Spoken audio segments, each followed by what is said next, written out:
Morning student. Yes बेटा, हमारा chapter 4 complete हो गया था। आज हम चैप्टर 5 करेंगे, creating tables and hyperlinks in HTML। HTML में हम कैसे हाइपरलिंक्स और टेबल्स को क्रिएट करेंगे। हमने इससे पहले वाले चैप्टर में HTML में कैसे प्रोग्राम राइट होते हैं, वेबसाइट कैसे डिज़ाइन होती है, ये देखा था। Yes, Lesson 5, creating tables and hyperlinks and in HTML.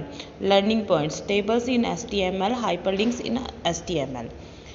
In the previous chapter, we learned about the inserting lists and image in a web page. Our knowledge of HTML is incomplete without learning about tables and hyperlinks.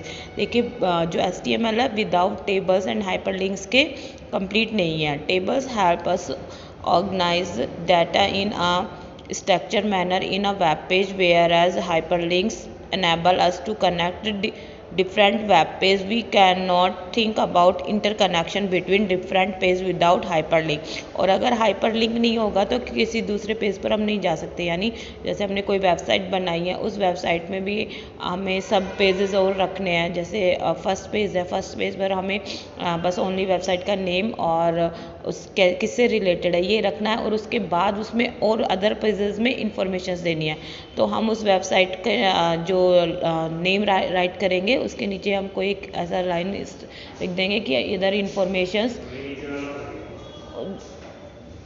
तो उस पर क्या हो जाएगा बेटा, blue colour की line आ जाएगी। वो ब्लू कलर की लाइन पर जैसे हम अपना कर्सर लेके जाते हैं तो वहाँ पर हैंड का सिंबल बन जाता है, और हैंड के सिंबल से क्या होगा, इसे हमें पता लगेगा उसमें और अभी आगे हमें पढ़ना है, तो उसमें और आपको पेजेस मिलेंगे। We can not think about interconnection between different web page without hyperlinks. In this chapter we will learn about creating tables and hyperlinks in HTML. Yes, as table in HTML. A table allows the user to present the data in a row and column format. Tables helps in organize the information on web page. जो table है rows and column के format में होती है और informations उसमें store करते हैं। The following tags form are the structure of the table. First, table tag. सबसे पहले स्टार्टिंग ही रखते हैं हेडिंग। जो हम जो भी वेबसाइट बना रहे हैं, जो भी बॉडी लिख रहे हैं, उसकी heading TR and TR tag, TD and TD tag. The table and tables tag are used at the start and the end of the table in HTML. Starting में भी हमें रखना पड़ता है HTML टैग, और लास्ट में भी, ending और स्टार्टिंग में। The TR and TR tell about the number of rows in HTML. और TR क्या करेगा बेटा, नंबर ऑफ रोज को बताएगा। Yes, the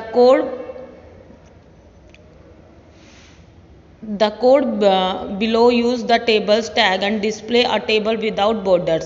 अब देखिए क्या टैग यूज करेंगे, ये कोड है। देखिए टेबल स्टार्टिंग हेडिंग हो गई, TR TD का country, TD capital, TD TR TD Iraq, TD Baghdad, Baghdad, TD TR TD China, TD Beijing, TD TR end table end. देखिए आपको वन बाय वन इस तरीके से ये लिखना है। सबसे पहले कैपिटल आएंगी और कंट्री आएगी, फिर कैपिटल आएगा, और फिर अपने पास ईरान आएगा, ईरान की कैपिटल, बांग्लादेश, चाइना की बेजिंग। तो इस तरीके से ये टेबल क्रिएट होती है। If you want to specify the border for a table, you have to use the border attributes of the table tag. To add the heading you need to use the caption tag. इसके लिए हमें क्या use करना होता है, caption tag. row heading can also be specified using the TR and TS tag. The given code use the above mentioned tag. Yes, table border 6, caption list of countries and Capitals. Caption TR TH country, इसमें क्या आएगा बेटा, capital, TS TR TD China, TD Beijing, TR TD Nepal की क्या है बेटा, Bhutan, TR end table. तो देखिए इस तरीके से टेबल फॉर्म में आ गया, ये टेबल क्रिएट हो गई। यहाँ तो हमें ओनली ये नेम टेबल के फॉर्मेट में यानी रो एंड कॉलम में दिया था, लेकिन यहाँ पर पूरी टेबल ही क्रिएट कर दे, list of countries and capitals. तो country capital China, Beijing, Nepal, Bhutan.